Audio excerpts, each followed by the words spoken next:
Paz seja convosco. Que alegria poder cumprimentar você em mais uma manhã.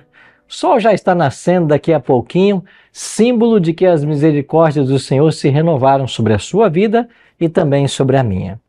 Está começando o programa Primeiro Deus, o seu encontro diário, matinal com Deus. E aqui nós buscamos sempre trazer o conhecimento, um aprendizado da palavra de Deus para abençoar a sua vida. Obrigado a você que nos assiste aqui na Grande Florianópolis, você que está aí em Lages, Criciúma, Itajaí, Brusque, em qualquer região desse maravilhoso estado de Santa Catarina, e você que está também fora do estado de Santa Catarina nos assistindo também através da internet ou por um outro meio. Seja muito bem-vindo ao programa Primeiro Deus. Essa semana estamos numa série muito especial sobre as Escrituras. Isso mesmo, estamos aprendendo sobre a Bíblia Sagrada, respondendo a perguntas tais como a Bíblia foi escrita? Como foram escolhidos os escritores? Como a Bíblia chegou até nós? Por que nós temos 66 livros na Bíblia? Bom, são perguntas para as quais buscaremos resposta esta semana. Inclusive hoje, no tema de hoje, vamos estudar sobre a formação do cânon. Cânon é o nome que nós damos ao conjunto de livros da Bíblia Sagrada. Chegamos então ao nosso momento da saúde no programa Primeiro Deus. A cada dia temos aqui um entrevistado e essa semana estamos tendo a alegria de receber o Dr. Wilker Campos, que é o presidente da Sociedade Brasileira de Neurocirurgia, especialista também em dor e coluna e um doutorado em neurociência. Eu conversava um pouquinho com ele, ele teve a experiência de estudar parte da sua graduação na França e também, eu acho que foi graduação ou pós na Itália? Graduação na França, um pedaço, e depois na residência médica na Itália e Estados Unidos. Na Itália e nos Estados Unidos. Então, alguém com uma vasta experiência que se separou do seu tempo para estar conosco essa semana, respondendo alguns questionamentos que você certamente gostaria de fazer. Hoje vamos falar um pouquinho sobre coluna vertebral. Quem é que tem problemas de coluna? Esteja atento aí, você que quer evitar, também sintonizado com a gente. Quais são, doutor, os principais problemas que envolvem a coluna? Então, pastor, a gente tem alguns problemas que, vamos dizer, já vem defeito de fábrica, como a escoliose, é um dos grandes problemas, quer dizer, aquela tortuosidade que acaba causando prejuízo, principalmente para os adolescentes na hora do estirão, na hora do crescimento. Esses são os problemas congênitos. Mas a grande maioria dos problemas a gente chama de degenerativos, ou seja, estão envolvidos com o tempo e com alguns fatores do próprio paciente. Aí eu destaco a má postura, principalmente, hoje cada vez mais as pessoas estão trabalhando em home office, cada vez mais estão usando seus smartphones e fletindo a cabeça e forçando a cabeça para frente. Então, esses problemas, não fazendo atividade física e principalmente também sobrepeso, o fumo, a bebida e controle de fatores gerais também pode levar. Mas destacando hoje, o principal fator causal é a falta de atividade física e a má postura ao trabalhar. Todo mundo em home office e tal.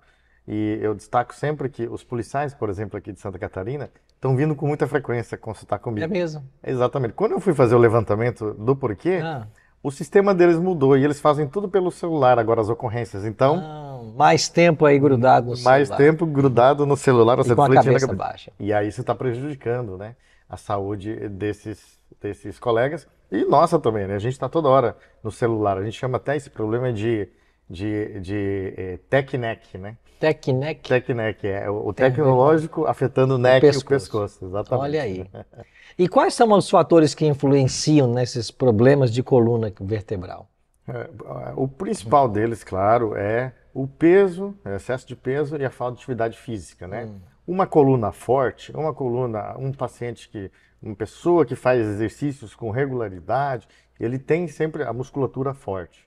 Ele consegue desempenhar as suas atividades do dia a dia. Então, os principais fatores claro, uma cama boa, para dormir. Bom sono. Bom sono para relaxar a musculatura, mas principalmente reforçar a musculatura da coluna, que é através dos exercícios físicos, alguns específicos, né, inclusive. E, claro, a postura e o posicionamento no seu dia a dia do trabalho. Você mencionou a respeito do sono. Cada pessoa parece que dorme de um jeito, né? Há uma posição mais adequada para se proteger a coluna? Existe um fator que, dependendo da curvatura desse paciente, por isso que a gente faz estudo com raio-x, para poder indicar qual a melhor posição. Porque, às vezes, de barriga para cima, ela vai forçar a coluna, né? De barriga para baixo também. Então, assim, de uma forma geral, o dormir de lado é a melhor posição para a coluna, com o travesseiro entre as pernas, né? Com o travesseiro entre as pernas. Entre as pernas. E aqui o travesseiro daqui, ele não pode ser muito baixo, senão ele pende a cabeça, né? E nem muito alto para desviar para cá. Então tem que ser nesse nível aqui, o travesseiro onde deita também. Para manter a cabeça na direção alinhada ao corpo. Exatamente. Olha que interessante, viu? Bom, e quais são os principais tratamentos que a gente pode indicar para quem tem um problema de coluna? Então, né, às vezes essa dor de coluna, esse problema de coluna acaba afetando o dia a dia. Ele começa a perder qualidade de trabalho, vida social, enfim, é um prejuízo. E aí a gente tem os tratamentos medicamentosos, fisioterapia, acupuntura, pilates, enfim, osteopatia, uma série de tratamentos que em 80% dos casos consegue resolver.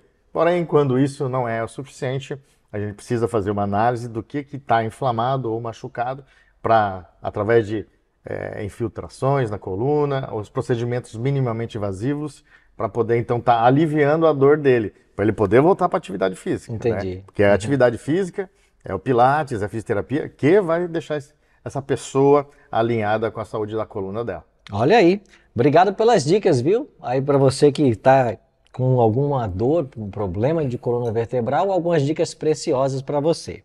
A gente volta amanhã com o Dr. Wilker aqui, com outro tópico, porque essa semana ele vai estar conosco a semana toda. E agora, queria convidar o pastor Paulo Rogério, que é quem vai nos conduzir no momento da oração intercessora. Ok, pastor Arilton, muito obrigado. Bom dia para você. Estamos juntos mais uma vez, começando o dia com oração. Hoje é quarta-feira e com certeza você já deve ter recebido algumas bênçãos de Deus, não é? Mas saiba que Deus ainda tem muitas bênçãos para você até o final da semana. E eu quero convidar você a mandar o seu pedido, o seu agradecimento para nossas redes sociais, está aqui embaixo, ó. Você pode mandar para a gente, vamos ter prazer em ler o seu pedido, o seu agradecimento, interceder por você, porque nós temos certeza, tenho falado toda manhã, a oração é a chave da vitória. De joelhos, não se esqueça, ninguém tropeça, tá certo? Então um convite para oração. E você pode ter a sua oração respondida por Deus, lida por nós aqui, respondida por Deus, assim como outras pessoas já o fizeram. Eu tenho aqui alguns pedidos que já chegaram para a gente. Por exemplo, aqui, não é? O Matheus Esterci, um jovem, ele pede oração pela família dele e pela saúde da avó. Matheus, vamos orar pela sua avó, pela saúde da sua família, por você também, para que Deus só possa abençoar vocês também, ok? O Evandro, ele está pedindo oração porque, veja, olha que interessante, ele é um missionário e quer abrir uma igreja, não é? Na Vila Sônia. Então ele pede oração por esse projeto aí, que é um projeto especial, tá? A Maiane pede oração também pelo seu filho Daniel, de 3 anos de idade. E a Isadora pede oração pela sua família, pelos seus amigos Isabelle, pela Renata e pelo Rafael. Isadora, que Deus possa ouvir o seu pedido e possa conceder o que você precisa, não é? Seus amigos também. É sempre muito importante nós colocarmos nas mãos de Deus os pedidos, porque é uma forma de nós recebermos o abraço, o carinho de Deus, através de uma resposta que Ele nos dá a uma oração que foi feita, não é? Eu queria convidar você para nós orarmos agora, mais uma vez, mas antes, mais uma vez quero ler com você um texto da Palavra de Deus. Na carta aos Hebreus, no capítulo 4, no verso 16, diz assim a Palavra de Deus: Acheguemo-nos, portanto, confiadamente, junto ao trono da graça, a fim de recebermos misericórdia e acharmos graça para socorro em ocasião oportuna. Olha que promessa maravilhosa. Olha o convite de Deus. Acheguemo-nos, portanto, até o trono da graça, onde Deus está sentado, não é? E a Bíblia diz que nós vamos receber misericórdia e graça para socorro em ocasião oportuna. Talvez seja o caso de você, de mim, de cada um de nós, que hoje precisamos de uma resposta de Deus. Então, se você é essa pessoa, eu quero te convidar agora para orarmos. Se você puder se ajoelhar, melhor. Se você não puder, não tem problema. Deus vai te ouvir da mesma forma, tá bom? Quero convidar você para esse momento de oração muito especial. Oremos então. Senhor, que promessa confortadora da Tua palavra. Nós podemos, ó Pai, buscar socorro e graça, misericórdia diante do Teu trono. Obrigado, meu Deus, porque o Senhor nunca deixa de nos ouvir e porque a Tua resposta sempre é o melhor para cada um de nós. Nesta manhã, algumas pessoas enviaram seus pedidos e outras não enviaram, mas têm no coração um pedido, uma necessidade, um sonho, alguma coisa, Pai, que o Senhor precisa agir, colocar a Tua mão de maneira poderosa. E neste momento nós queremos orar por essas pessoas. Pessoas que acordam cedo porque creem que vão buscar ao Senhor logo no primeiro momento e terão a resposta durante o dia e durante toda a sua vida. Colocamos essas pessoas em Tuas mãos e pedimos que em cada caso, em cada pedido, o Senhor possa responder da melhor forma possível segundo o Teu querer. Nos dê um coração submisso para entender que a Tua vontade é o melhor e que nós possamos sempre sermos gratos por tudo que o Senhor já fez, faz e ainda fará em nossas vidas. Nós colocamos em Tuas mãos cada pedido feito e cada pessoa que nesse momento está em oração conosco e o fazemos em nome de Jesus. Amém.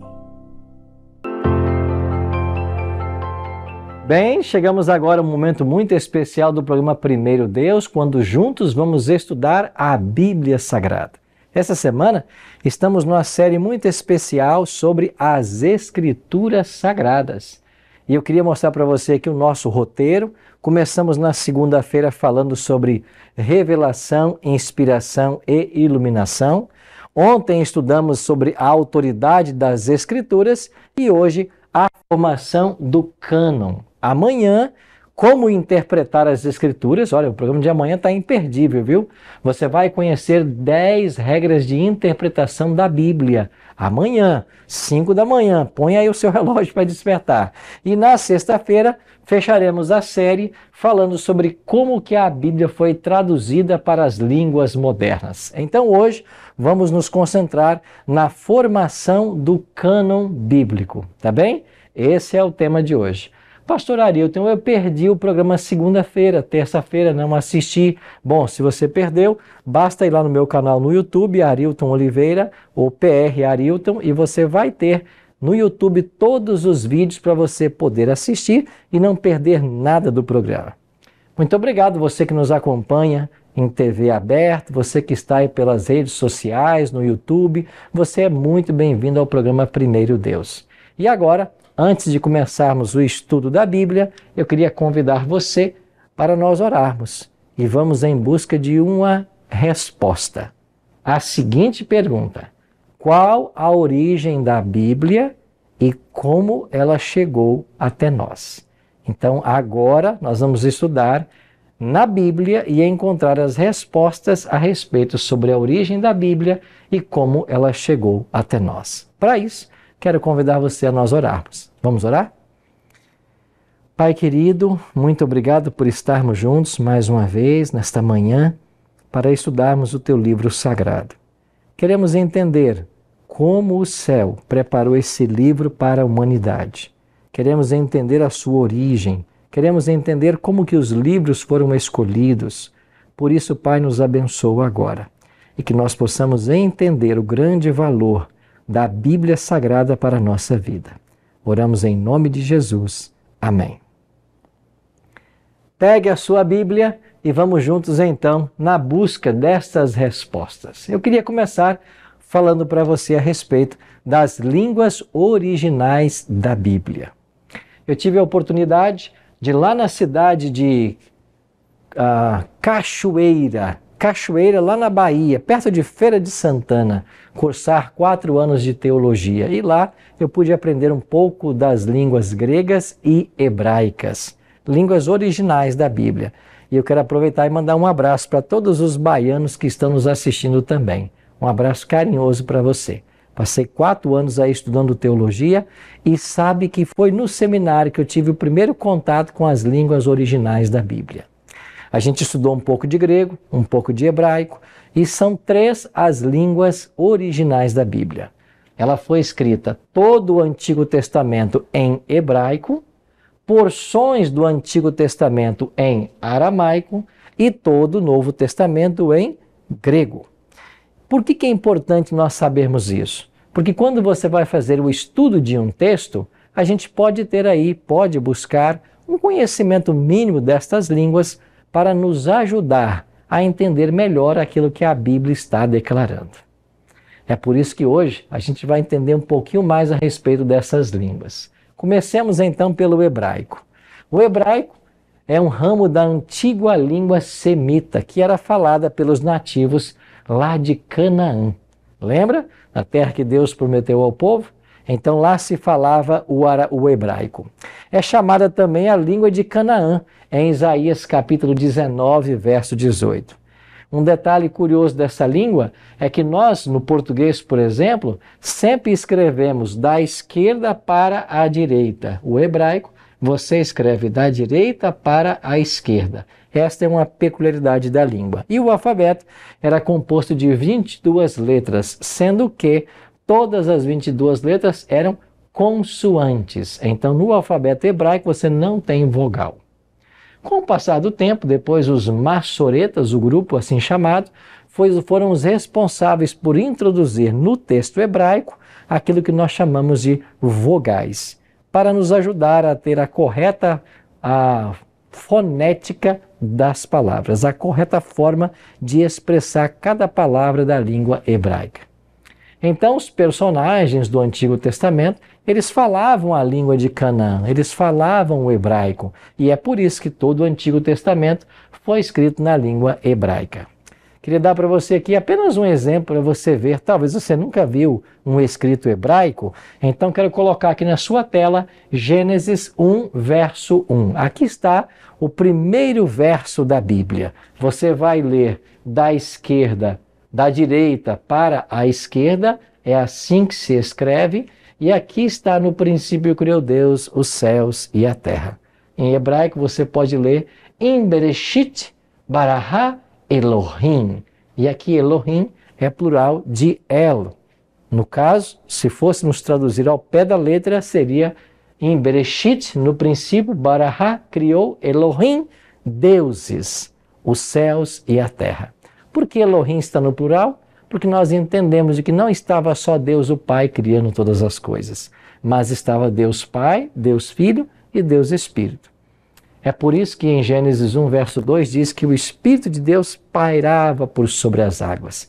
O Espírito Santo também estava presente na criação. Paulo diz que todas as coisas foram criadas por intermédio de Jesus Cristo. João também faz essa afirmação. Então Deus Pai, Deus Filho e Deus Espírito estavam aí presentes na criação. A Bíblia começa declarando que no princípio Deus criou todas as coisas. E isso foi escrito por Moisés originalmente em hebraico. Então, recapitulando, todo o Antigo Testamento foi escrito em hebraico e porções dele em aramaico. Quando falamos em porções, são pequenas partes mesmo. A língua aramaica era a língua dos arameus. Lembra de Labão? Labão era o sogro de Jacó. E Labão era um arameu. Ele falava o aramaico. Esta língua depois foi adotada pelos assírios, também pelos babilônicos e pelos persas. Posteriormente, ela tornou-se a língua dos judeus. Por quê? Porque o povo judeu foi para lá em Babilônia como escravo. E lá eles ficaram 70 anos de acordo com a profecia de Jeremias, capítulo 25, versos 11 e 12.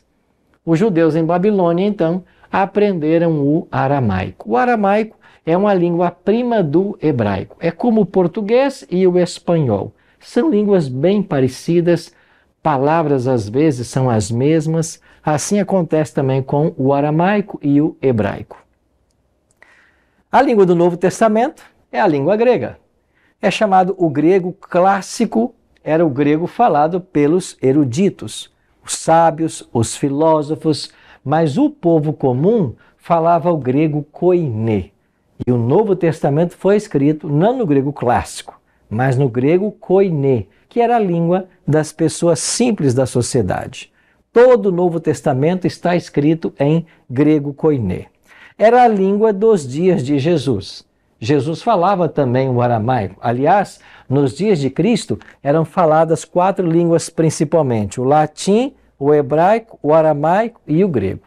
O latim falava-se por causa do domínio do Império Romano.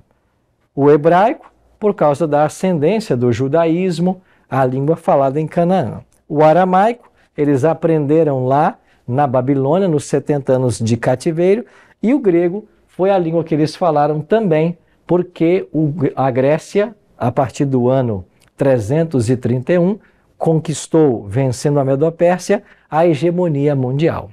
Então, os gregos influenciaram tremendamente a cultura nos dias de Jesus. E o grego era falado também naqueles dias. É por isso que o Novo Testamento foi escrito em grego, no grego simples, na língua do povo. Um outro detalhe interessante a respeito dessas línguas que nós estamos estudando é ver como que elas funcionavam. O grego, diferente do hebraico, ele é escrito como o português, da esquerda para a direita. E aqui tem um exemplo de um texto em grego do Novo Testamento, João 1, verso 1. No princípio era o verbo estava com Deus e o verbo era Deus. João escreveu em arquê, em rologos, kai rologos, em karatuteu. Ou seja, no princípio era o verbo, em arquê. Daí vem a palavra arqueologia, que tem a ver com o estudo das origens. Em arquê, no princípio, logos. A palavra logos, ela pode ser traduzida como verbo ou como palavra. O João usa esta expressão em referência a Cristo, que é o logos, a palavra de Deus. Então, no princípio era o verbo estava com Deus e o verbo era Deus. Aqui um pequeno exemplo para você, uma noção do que é a língua grega do Novo Testamento. Agora, esta Bíblia, escrita em original, hebraico, aramaico, grego, ela precisou então ser colocada, documentada, escrita, e para isso nós temos então a transmissão do texto bíblico. Nós não temos mais hoje o que nós chamamos de autógrafos. O que é autógrafo? Autógrafo é aquele pergaminho ou aquele papiro original onde o profeta escreveu. Por falar nisso, deixa eu abrir um parênteses aqui para dizer que os primeiros escritos da Bíblia foram escritos em pergaminho. O que eram pergaminhos? São couros de animais que eram raspados, colocados num processo de secagem e depois era escrito nesses couros de animais, chamados de pergaminhos. Por outro lado, os papiros eram uma planta que usava-se então para preparar um tipo de papel, o papiro. E ali também se escrevia, se guardava em rolos, especialmente dentro de vasos de barro para ajudar na conservação. Então, esses originais, aquilo que Isaías escreveu, que Moisés escreveu, que Paulo escreveu, nós não temos mais os autógrafos, os originais. O que nós temos hoje são cópias de cópias de cópias. Mas o interessante é perceber como que Deus deu sabedoria às pessoas para que isso fosse sendo registrado com o passar do tempo. Então, se você pega, por exemplo, o papiro, que era uma planta bem comum na Palestina, e ali você tinha uma planta ribeirinha, eles pegavam o papiro, trançavam ali as fibras desse papiro para a composição daquilo que parecia ser um tipo de papel. Nesses papiros eles escreviam então, eram enrolados e guardados em locais onde eles pudessem ter um bom estado de conservação. Os gregos chamavam o papiro de biblos, que significa livro. Um livro pequeno era chamado de um biblion. Já um conjunto de biblion era chamado de Bíblia. E é daqui que vem a nossa palavra Bíblia. É um conjunto de biblion. E biblion são pequenos livros. É por isso que você tem na sua Bíblia 66 livros. É verdade que uns menores, outros maiores, mas então Bíblia é um conjunto de biblion, de vários livros pequenos. A formação do cânon se deu como? Primeiro vamos entender o que é um cânon. Cânon é uma palavra grega que significa regra, norma, pode significar também planta, a cana. A cana pode significar também esse nome. Então a ideia aqui é uma linha reta, direta. Esta era a cana. Você tem até exemplos de palavras na língua portuguesa que se derivam de cânon, como por exemplo, caneta, canhão, canal. A ideia é que a caneta ela seja reta, que o canhão atire numa direção certa, exata. Então são palavras que trazem a ideia, a conotação daquilo que é uma regra, de que é algo normal. Cânon, então, é uma expressão que passou a ser usada para o conjunto de livros da Bíblia. Então, todos os livros da Bíblia formam o cânon sagrado, a regra, a norma de Deus para a nossa vida. Nos primórdios do cristianismo, esta palavra foi usada para designar uma lista autêntica dos livros considerados inspirados. Por isso, esses livros eram a regra, o cânon da vida cristã. Então agora nós vamos entrar na ideia do que como que um cânon se forma, ou como que o cânon bíblico foi formado. Incluir um livro no cânon implicava em reconhecer a origem divina de seus ensinos. Aqueles livros que eram aceitos passavam a ser chamados canônicos, enquanto que os livros que eram rejeitados eram chamados de apócrifos. A palavra apócrifo quer dizer simplesmente não inspirado, porque os livros canônicos se reconhece que todos eles foram inspirados pelo Espírito Santo. Então você passa a ter duas classificações de livros, os canônicos e os apócrifos. Um outro detalhe para o contexto de hoje tem a ver com a canonização dos livros que nós temos na Bíblia. Hoje nós temos 66 livros e a canonização desses livros foi um processo que durou séculos. Isso mesmo, por séculos foi o processo de se separar os livros que eram considerados canônicos. E é claro que esta obra foi guiada, conduzida pelo Espírito Santo de Deus. Na realidade, o Espírito Santo de Deus é o verdadeiro autor da Bíblia. Então a gente costuma sempre dizer, a Bíblia tem um autor, o Espírito Santo, e vários escritores. Pedro, Paulo, João, Tiago, etc, etc. Tá bem? Agora vamos pensar num próximo detalhe. Como se formou o cânon do Antigo Testamento? Como ele era conhecido? Lá em Mateus 5,17, Jesus declarou, não penseis que vim revogar a lei ou os profetas. Não vim para revogar, vim para cumprir. Não penseis que vim revogar a lei ou os profetas. Quando Jesus esteve nessa terra, você sabe, né? Não existia o Novo Testamento. O Novo Testamento só começou a ser produzido décadas depois da morte de Cristo. Então, para Jesus, a Bíblia era apenas o Antigo Testamento. Quando ele declara que ele não veio revogar a lei ou os profetas, a que Jesus se refere? Ele se refere aos escritos de Moisés, lei ou Torá, e ele se refere aos escritos dos profetas, que junto com os livros de Moisés compunham o Antigo Testamento, as escrituras hebraicas, como também são chamadas. Há um outro texto que fala a respeito de como Cristo se referiu ao Antigo Testamento, ao cânon do Antigo Testamento.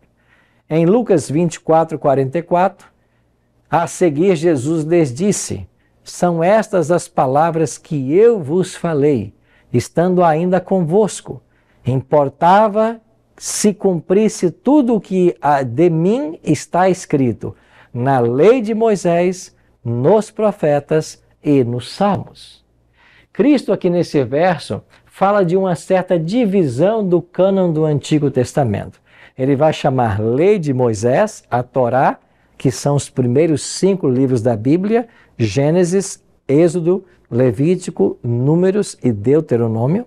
Ele vai falar também dos profetas, que são os outros livros, como Isaías, Jeremias, Ezequiel, Daniel, e vai falar também dos Salmos. Quando você abre a sua Bíblia, exatamente no meio dela, como eu estou fazendo agora, você vai cair aqui nos Salmos. A nossa Bíblia tem 150 salmos. Quem escreveu estes salmos? Alguns acham que Davi escreveu todos eles. Não. Existem pelo menos 8 autores dos salmos que você tem na sua Bíblia, dos quais Davi é um. Davi foi autor, Salomão, seu filho, foi autor de vários, Moisés escreveu alguns salmos que estão na Bíblia, os filhos de Coré também escreveram na Bíblia, Asaf, é um autor de alguns salmos. São 8 autores para os 150 salmos que você tem na sua Bíblia. Então, Cristo, nesse texto de Lucas, está mencionando um tipo de divisão do Antigo Testamento. A Torá, os escritos de Moisés, os salmos e também os profetas. Então, aparece na Bíblia algumas declarações que separam ou classificam os escritos do Antigo Testamento. Como, por exemplo, este aqui. A lei, chamada Torá, os escritos de Moisés, os profetas eram chamados pelos judeus de Nebilim e os escritos de Ketubim. Os profetas seriam então os profetas maiores e menores, e os escritos seriam os outros livros, como por exemplo os Salmos, o livro de Cantares, Eclesiásticos e outros livros mais. Assim, essas divisões do cânon do Antigo Testamento, da Bíblia hebraica, nos ajuda a classificar melhor aos livros do Antigo Testamento. Tradicionalmente, aceita-se que o cânon do Antigo Testamento foi fechado nos dias de Esdras e Neemias. Inclusive, nós temos 2 livros na Bíblia com esses nomes. Estamos falando por volta do ano 420 a.C. E quando fechou-se esse cânon, nós tínhamos então 22 livros. Pastor, 22 livros? Mas o Antigo Testamento não tem 39 livros? Sim, é verdade. É porque eles não estavam tão divididos como estão agora. Por exemplo, você tem 1 Reis, 2 Reis, 1 Crônicas, 2 Crônicas. Naquele tempo, eles consideravam apenas um livro. Então, as divisões eram menores. Então, ainda que lá tivesse apenas 22 livros, já estava todo o conteúdo dos 39 como nós conhecemos hoje. Não houve nenhuma mudança no cânon do Antigo Testamento. Os 39 livros que temos hoje na Bíblia estavam todos presentes nesses 22 livros da divisão da Bíblia hebraica nos dias de Jesus. Agora, algo bem interessante que a gente deve pensar é que estas divisões foram sendo aprimoradas com o passar do tempo. E um primeiro aprimoramento já acontece quando é produzida então a Septuaginta. Septuaginta é identificado na literatura teológica, especialmente, com a numeração 70 em algarismos romanos, LXX. Então, a Septuaginta, ou os 70, é uma versão hebraica ou uma versão grega da Bíblia hebraica. A ideia é, nós temos todo o Antigo Testamento, que foi escrito em hebraico e aramaico, traduzido para o grego. Possivelmente, esta foi a Bíblia que Jesus usou. Então, a Bíblia que Cristo usava, ela era em grego. Os escritos do Antigo Testamento que foram traduzidos para o grego. E por que 70? Porque acredita-se que eram 70 doutores da lei, 70 especialistas no texto sagrado. E eles então traduziram do original hebraico e aramaico para o grego, a língua comum nos dias de Jesus. Agora, com essa tradução, todas as pessoas que não falavam o hebraico e o aramaico, mas compreendiam o grego, podiam ter acesso também ao Antigo Testamento. E a Septuaginta dividiu o cânon do Antigo Testamento em lei, os escritos de Moisés, livros históricos, aí pega de Josué até Esdras, livros poéticos, como por exemplo Cantares de Salomão, livros proféticos. E aí você tem os profetas maiores e menores. Com isso, você tem na Septuaginta uma das divisões mais antigas do cânon do Antigo Testamento. Agora, pastor Arilton, quando é que este cânon vai ser completamente fechado? Falamos do Antigo Testamento e o cânon do Novo Testamento. Como que a Bíblia que nós temos hoje foi construída? Bom, nós temos que voltar então lá para o 2º século da era cristã. E vamos encontrar na Ásia Menor um homem chamado Márcion. Esse Márcion era um homem muito rico, proprietário de navios. E ele então criou no ano 144, Anno Domini, depois de Cristo, uma comunidade religiosa. E ao criar essa comunidade, ele começou a ser seletivo na escolha dos livros do Antigo Testamento. Ele acreditava que apenas as 10 cartas do apóstolo Paulo, ou 10 das cartas, uma vez que Paulo escreveu mais que isso, e o Evangelho de Lucas eram de fato autênticos e que deveriam ser aceitos por toda a cristandade. Esse Márcion começou um grande movimento nessa comunidade religiosa e muitas pessoas abraçaram a ideia de Márcion. Bom, essa, quem sabe, foi uma das listas mais antigas. Depois, lá por volta do ano 170 até 210, você tem aí o cânon muratório. Era um outro cânon que fornecia para nós uma lista dos livros agora do Novo Testamento. Depois vem Origen de Alexandria e Eusébio de Cesareia. Todos esses personagens, eles tentaram então formular uma lista dos livros do Novo Testamento. Quando vamos então para a história, nós percebemos que foi apenas no 4º século que você vai ter a sistematização ou a formação dos 27 livros do Novo Testamento como hoje nós conhecemos. Isso se deu pelo fato de que Atanásio, que era bispo de Alexandria, ele registra os 27 livros como nós conhecemos hoje. Então, esta carta de Atanásio é o documento mais antigo contendo os 27 livros atuais do Novo Testamento. E esses 27 livros foram ratificados pelos concílios da Igreja em anos posteriores, como, por exemplo, o concílio de Hipona em 393 e o concílio de Cartago em 397. Agora, qual era o critério que eles usavam para dizer esse livro pode pertencer ao cânon e esse não pode? Eu queria mencionar para você pelo menos 4 critérios. Primeiro, a inspiração do livro. Ele era julgado pelo seu conteúdo e ele não podia ter nenhum conteúdo que contradissesse, que tivesse divergência com aquilo que o Antigo Testamento declara, por exemplo. Um segundo critério tinha a ver com a aceitação universal do livro e não apenas regional. Tinha que haver coerência doutrinária, não podia haver nenhuma doutrina diferente daquela que o Antigo Testamento já ensinava, e se fosse de autoria dos apóstolos ou dos discípulos dos apóstolos, o livro, claro, teria muito mais probabilidade de ser aceito. Então, esses foram os 4 critérios básicos que foram usados para que a lista fosse formulada. Finalmente, a lista então do Novo Testamento, ou o cânon do Novo Testamento, ficou pronto, e você tem vários exemplos na Bíblia de escritos que não entraram no cânon. Aqui eu coloquei uma relação deles, como por exemplo, o livro dos justos, 3.000 provérbios e 5.000 cânticos de Salomão que não entraram. Você tem o livro da história de Salomão, o livro da história dos reis de Judá, o livro da história dos reis de Israel.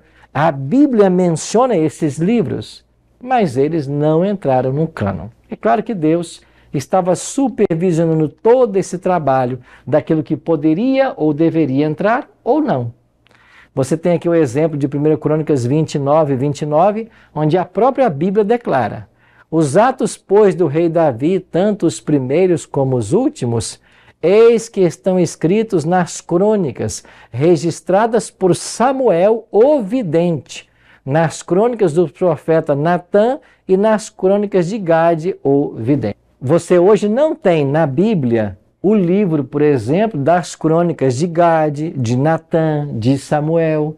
Foram livros que se perderam ao longo da história e não vieram fazer parte do cânon. Certamente Deus, ao cuidar de todo esse processo, para que o seu livro ficasse finalmente pronto, ele cuidou de todos os detalhes e aquilo que ele achava por bem entrar deveria aparecer. E eu queria concluir o nosso estudo de hoje com João 5,39, onde Cristo fala sobre o real propósito desse livro. Jesus mesmo declarou: examinais as Escrituras, porque julgais ter nelas a vida eterna, e são elas que de mim testificam. Esse livro foi preservado de forma miraculosa. Deus orientou os seus servos a escrever e o Espírito Santo foi aquele responsável pela produção e pela preservação do texto sagrado, que foi sendo passado de geração em geração até os nossos dias. E, finalmente, o grande objetivo desse livro é testificar de Jesus e nos levar a conhecê-lo, porque conhecê-lo é o segredo da vida eterna. Vamos então pensar nisso agora? É maravilhoso pensar que Deus deixou para mim e para você esse livro, para que nós nele pudéssemos encontrar a vida eterna. É por isso que aqui no Primeiro Deus, todos os dias, nós vamos gastar tempo com esse livro e com as verdades que ele ensina, porque certamente elas poderão mudar a nossa vida e nos preparar para o céu. Ora comigo agora. Pai Celeste, muito obrigado, porque o Espírito Santo não apenas inspirou os apóstolos e profetas a escrever esse livro, mas ele também atuou na preservação do texto sagrado para que ele chegasse em nossas mãos. Nos ajuda, Pai, a termos contato diário com esse livro, para que a nossa fé se fortaleça e para que nós sejamos preparados para a tua breve volta. É a nossa oração. Em nome de Jesus. Amém.